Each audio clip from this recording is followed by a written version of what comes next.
Hi everyone, welcome back to our channel. In last video we have been concerning about hypothyroidism. Our today's topic is Cushing syndrome.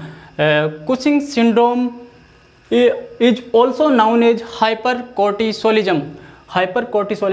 Okay, and this topic is an important topic of endocrine systems disorder.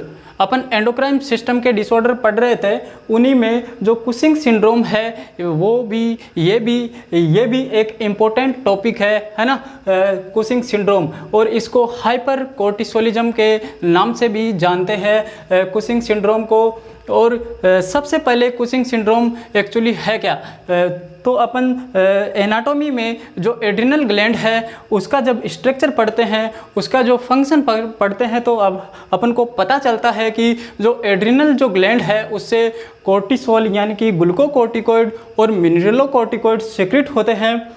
तो उन्हीं से related ये disorder है, syndrome है। और एक चीज़ आपको और पता होगा कि जो पिट्यूटरी ग्लैंड है और पिट्यूटरी ग्लैंड का जो एंटीरियर वाला जो पोर्शन है उससे एक प्रकार का हार्मोन सीक्रेट होता है जिसको एडिनोकोर्टिकोट्रोपिक हार्मोन कहते हैं, शॉर्ट में ACTH। ठीक है, ये चीज़ आपको पता है, यानी कि जो पिट्यूटरी ग्लैंड से तो सीक्रेट होता है ACTH यानी कि एडिनोकोर्टिकोट्रोपिक हार्मोन, और जो एड्रिनल ग्लैंड है उससे ग्लूकोकोर्टिकोइड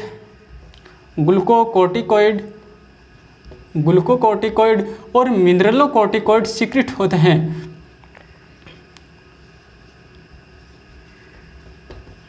मिनरलोकोर्टिकोइड और ग्लूकोकोर्टिकोइड, ये चीज़ आपको पता है। और अब ये होता क्या है कुशिंग सिंड्रोम, तो कुशिंग सिंड्रोम में या तो एक्सेस इनटेक ऑफ कोर्टिसोल, जो कोर्टिसोल जो हार्मोन है यानी कि जो कोर्टिसोल जो ड्रग है उनका या तो अत्यधिक एक्सेस मात्रा में डोजेज में सेवन कर लिया जाता है उसकी वजह से, या फिर जो एड्रिनल जो ग्लैंड है वहाँ से इसका जो हार्मोन का है, जो ग्लूकोकोर्टिकोइड हार्मोन है यानी कि कोर्टिसोल का सेक्रेशन बढ़ता है, उसकी मात्रा ज़्यादा हो जाती है, तो उसकी वजह से ये सिंड्रोम डेवलप होता है।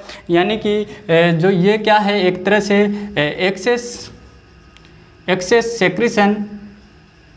सेक्रेशन ऑफ कोर्टिसोल, ठीक है, कोर्टिसोल फ्रॉम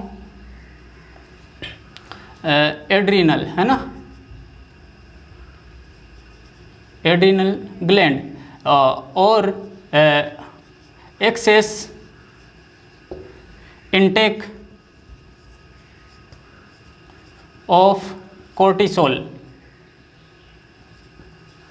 ठीक है, कोर्टिसोल यानी कि हाई डोज में ले लिया जाता है, तो उसकी वजह से ये सिंड्रोम डेवलप होता है। Syndrome means group of sine and symptom.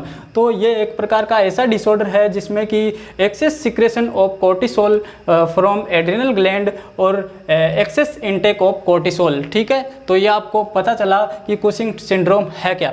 ठीक है, अब इसके बाद इसके जो फीचर्स है, क्लिनिकल जो फीचर्स है, अपन को कैसे पता चलेगा कि ये कुशिंग सिंड्रोम से ग्रसित व्यक्ति है, तो उसमें क्या क्या जो इसके क्लिनिकल फीचर्स है। तो सबसे पहले इसके जो अपन वो मेन जो पॉइंट है जो एग्ज़ाम में इससे रिलेटेड पूछे जाते हैं, फीचर्स से रिलेटेड, तो सबसे पहले आपको एक चीज़ ध्यान रखना है, इस जो सिंड्रोम से जो ग्रसित व्यक्ति है उसका जो फेस है वो मून लाइक फेस होता है, मून लाइक फेस होता है। ओके, मून लाइक फेस, ये आपको ध्यान रखना है, ये पूछा जाता है एग्जाम्स में। मून लाइक फेस, ठीक है, मून लाइक फेस, तो ये हो गया एक। तो उसके बाद में उसका जो बॉडी का स्ट्रक्चर है, पेशेंट का सफर्ड जो पेशेंट है उसका जो बॉडी का स्ट्रक्चर है उसमें अपन देखते हैं कि जो कोर्टिसोल है इसका लेवल बढ़ जाता है। तो उसकी वजह से ध्यान रखना, जब भी कोर्टिसोल का लेवल बॉडी में बढ़ता है तो जो इलेक्ट्रोलाइट इम्बैलेंस होता है वो उसके बारे में बार बार एग्जाम में पूछा गया है। तो इलेक्ट्रोलाइट इम्बैलेंस में जो कैलेमिया है, क्या होता है, हाइपोकैलेमिया, ध्यान रखना, जब भी बॉडी में कोर्टिसोल का लेवल, जो ये ग्लूकोकोर्टिकोइड है, इनका लेवल बढ़ता है तो हाइपोकैलेमिया होता है। हाइपोकैलेमिया ये आपको याद रखना है, ये इसमें इससे रिलेटेड क्वेश्चन पूछा गया है, तो ये आपको ध्यान रखना है। और हाइपोकैलेमिया होता है तो हाइपोकैलेमिया के साथ ही इसमें जो मेटाबॉलिक एल्केलोसिस है, मेटाबॉलिक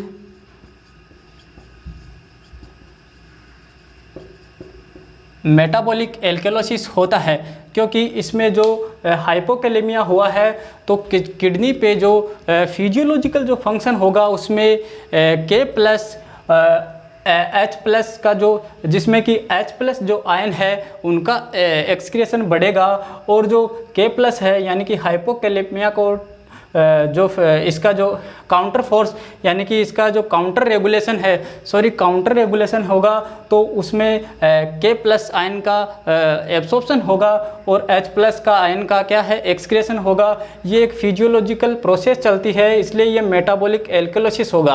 क्या होगा? Metabolic alkalosis. तो आपको ये दोनों चीज़ें आपको याद रखनी है, ठीक है।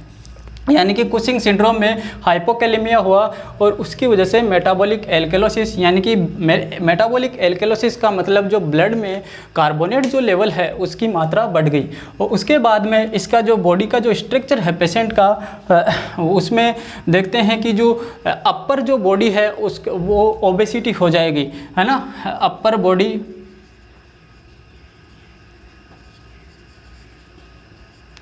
बॉडी ओबेसिटी का मतलब क्या है, यानी कि जो आप जो ग्रसित जो पेशेंट को देखोगे तो उसका जो विस्ट है, मतलब जो ये यहाँ से जो अपर जो आर्म है वो क्या है, यहाँ से मोटा, और जो बफेलो लाइक हम्प पीछे की तरफ जो शोल्डर है, दोनों शोल्डर्स के बीच में फैट डिपॉजिट होता है, जिसकी वजह से उसको बोलते हैं बफेलो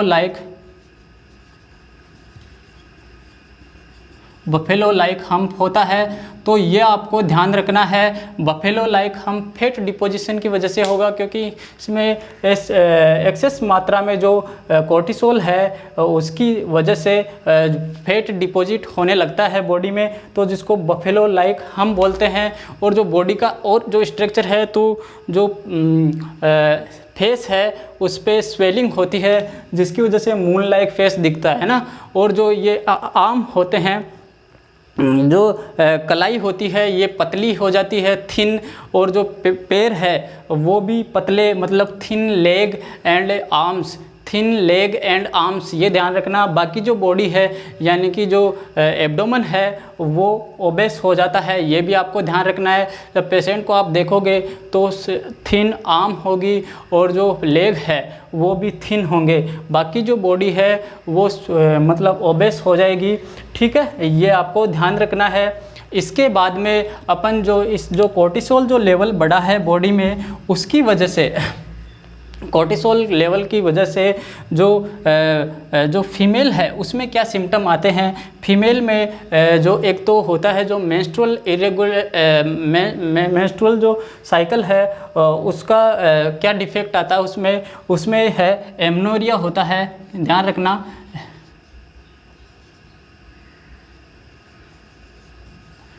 एमनोरिया है ना, अब्सेंस ऑफ मेंस्ट्रुअल साइकिल, तो एमनोरिया का ध्यान रखना है। ये होता है फीमेल में। और लॉस ऑफ लिबिडो है ना, ये भी ध्यान रखना है। लॉस ऑफ लिबिडो और इसमें जो फीमेल है, फीमेल के मतलब जो बॉडी पे हेयर ग्रोथ होता है ना, हेयर आने लगता है फेस पे, बॉडी पे, ये भी आपको ध्यान रखना है। इस हार्मोन की डिस्टरबेंस की वजह से, एक्सेस मात्रा की वजह से ये चीज़ें होती है, ओके। इसके साथ ही जो मेल है, मेल में क्या होता है, मेल में सेक्सुअल इम्पोटेंसी है ना, ये ध्यान रखना, इम्पोटेंसी, ठीक है। ये हो गया। तो ये चीज़ें होती है, ये फीचर्स है, ये मेन फीचर्स हुए। इसके बाद में इसमें जो स्किन है, जो सफर्ड जो पेशेंट है उसकी स्किन पे क्या देखने को मिलेगा, तो स्ट्राई है। ध्यान रखना, स्ट्राई एक स्ट्राई होती है ग्रेविडेरम, वो तो प्रेगनेंसी में होती है, लेकिन इसमें जो स्ट्राई है वो कैसा है, इसमें भी स्ट्राई होती है, वो पर्पल कलर स्ट्राई ऑन बॉडी, है ना। जो ऐसे आपको स्ट्राई दिखेंगे, रेसेस से दिखेंगे, यानी कि स्ट्राई दिखेंगे, वो स्किन पे कुछ निशान दिखेंगे। स्ट्राई का मतलब है निशान, है ना, रेसेस अलग चीज़ है। Okay, sorry for that. Purple colour स्ट्राई ये ऐसा दिखेगा बॉडी पे, तो ये भी आपको ध्यान रखना है। और उसके बाद में जो ये हार्मोन है, इसका एक चीज़ आपको ये और ध्यान रखनी है कि इसमें हाइपरटेंशन होता है। क्या होता है?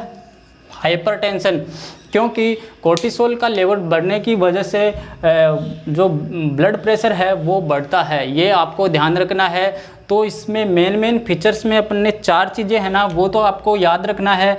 यानी कि एक तो जब कोर्टिसोल का जो लेवल बढ़ा है, कोर्टिसोल का लेवल बढ़ने की वजह से मून लाइक फेस अपन ने पढ़ा। और उसके बाद में हाइपरटेंशन, ये एग्ज़ाम में पूछा गया है कि इसमें कंफ्यूज हो जाता है कभी, तो ध्यान रखना जो ये कोर्टिसोल जो लेवल है उसके मात्रा जब भी बढ़ती है बॉडी में तो हाइपरटेंशन होता है, क्योंकि इसमें जो वाटर है, वाटर का रीअब्सॉर्प्शन बढ़ता है, मिनरल्स का रीअब्सॉर्प्शन है, उसकी वजह से वो बढ़ता है, तो उसकी वजह से हाइपरटेंशन होता है। हाइपरटेंशन है कोर्टिसोल के एक्सेस लेवल से। और हाइपोकैलेमिया है, हाइपोकैलेमिया ये भी आपको याद रखना है, ठीक है। हाइपोकैलेमिया, इसके साथ हाइपोकैलेमिया के साथ मेटाबॉलिक एल्केलोसिस, है ना, जो मैं बता रहा हूँ पॉइंट वो आपको याद ही रखने हैं हमेशा। मेटाबॉलिक एल्केलोसिस, इनका मैंने फिजियोलॉजी बता दिया कैसे होता है मेटाबॉलिक एल्केलोसिस। और एक आपको पता चला कि मून लाइक जो फेस है वो होता है, और बफेलो लाइक हम, क्योंकि फैट डिपॉजिट होने लगता है। अब इसमें ये चीज़ें हैं। और उसके बाद में जो नर्वस जो सिस्टम है उससे रिलेटेड थोड़े बहुत जो साइंस सिम्टम है कि इस हार्मोन की वजह से, एक्सेस मात्रा की वजह से, एक तो डिप्रेशन जैसे साइन सिम्टम आ सकते हैं, या फिर एंजाइटी ऐसा हो सकता है। ये इस हार्मोन के डिस्टरबेंस की वजह से होता है, ठीक है। ये अपन ने फीचर्स पढ़े। इसके बाद में इसमें कुछ डायग्नोस्टिक जो टेस्ट है वो होते हैं, तो आपको एक टेस्ट ध्यान रखना है, एक तो डेक्सोमेथाजोन सप्रेशन टेस्ट, है ना। तो इस अपन ये टेस्ट पढ़ने से पहले सबसे पहले इसके जो कॉम्प्लिकेशंस है वो कॉम्प्लिकेशंस में अपन देख लेते हैं कि इसकी वजह से क्या क्या कॉम्प्लिकेशंस हो सकते हैं। तो कॉम्प्लिकेशंस में अपन देखेंगे कि इसमें जो कोर्टिसोल का जो लेवल बढ़ा है उसकी वजह से आपको पता चला कि उसमें हाइपोकैलेमिया हुआ है पेशेंट में।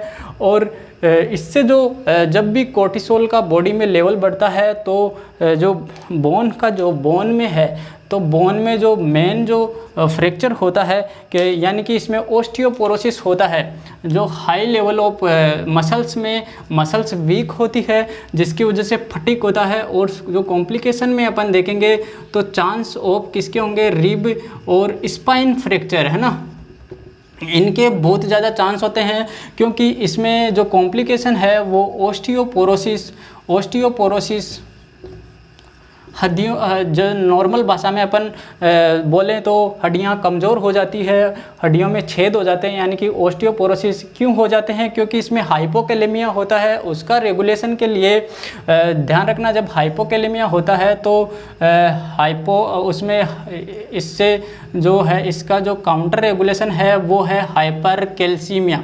दोनों एक दूसरे के विपरीत है। कैल्शियमिया, हाइपर कैल्सीमिया मतलब ब्लड में कैल्शियम का लेवल, तो ब्लड में कैल्शियम का लेवल कैसे बढ़ा है, ओस्टियोपोरोसिस इस हार्मोन की वजह से, है ना। जो हार्मोन है कोर्टिसोल, उसकी वजह से ओस्टियोपोरोसिस होता है और हाइपर कैलेमिया होने लगता है ब्लड में, है ना। ये भी आपको ध्यान रखना है इसमें कि हाइपर तो कैलेमिया होता है और हाइपर तो कैल्सीमिया होता है, हाइपर तो कैल्सीमिया होता है और हाइपोकैलेमिया होता है। ये दो जो इलेक्ट्रोलाइट इम्बैलेंस है वो भी आपको ऐसे ध्यान रखना है। और ये जो रिब और स्पाइन फ्रैक्चर, ऑस्टियोपोरोसिस और जो कॉम्प्लिकेशन है, क्योंकि इसमें हाइपरकैलेमिया हुआ है ना, तो उसकी वजह से यानी कि किडनी पे भी इफ़ेक्ट आता है, तो किडनी स्टोन भी हो सकता है, किडनी स्टोन।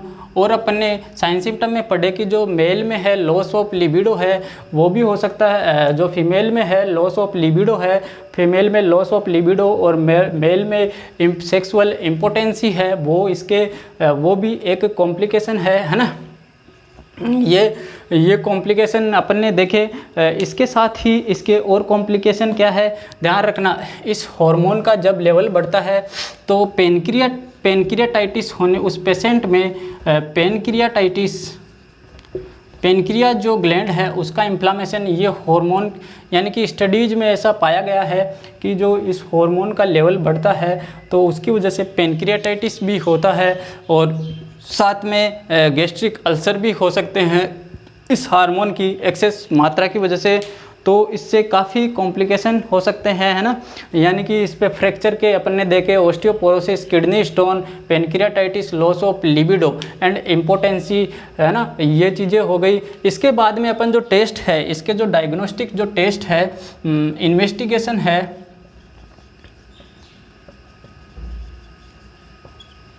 जो क्लिनिकल इन्वेस्टिगेशन है, क्लिनिकल इन्वेस्टिगेशन और डायग्नोस्टिक जो टेस्ट है वो कौन कौन से है वो अपन देख लेते हैं। जो इसके डायग्नोस्टिक जो टेस्ट है वो अपन देखते हैं। सबसे पहले जो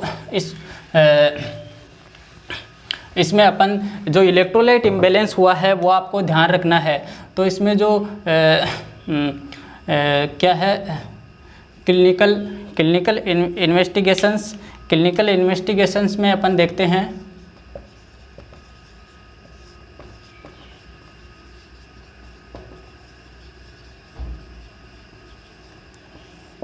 तो सबसे पहले इसमें आपको पता चला होगा कि जो पोटेशियम लेवल है उसकी मात्रा देखिए K+ यानी कि पोटेशियम का तो क्या हुआ है, डिक्रीज हुआ है ब्लड में। तो ये पोटेशियम जब डिक्रीज होता है तो कैल्शियम जो आयन है, जो कैल्शियम की मात्रा है जो ब्लड में है वो क्या होगी, इंक्रीज होगी।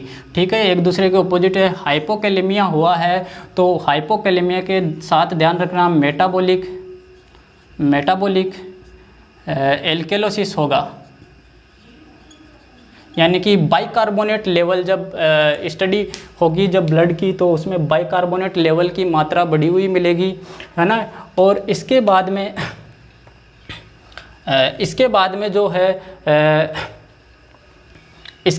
जो है वो क्या है,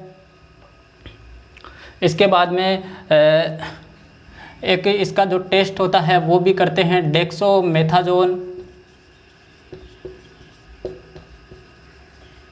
सप्रेशन टेस्ट, डेक्सोमेथाजोन सप्रेशन टेस्ट भी इसमें करते हैं। तो ये भी आपको थोड़ा ध्यान रखना है, डेक्सोमेथाजोन सप्रेशन टेस्ट ये है। और जो ये इसके बाद में जो बॉडी में स्ट्रक्चर में जो चेंजेज आए हैं उनके लिए भी अपन जैसे CT स्कैन, MRI वगैरह एड्रिनल ग्लैंड का वो कर सकते हैं।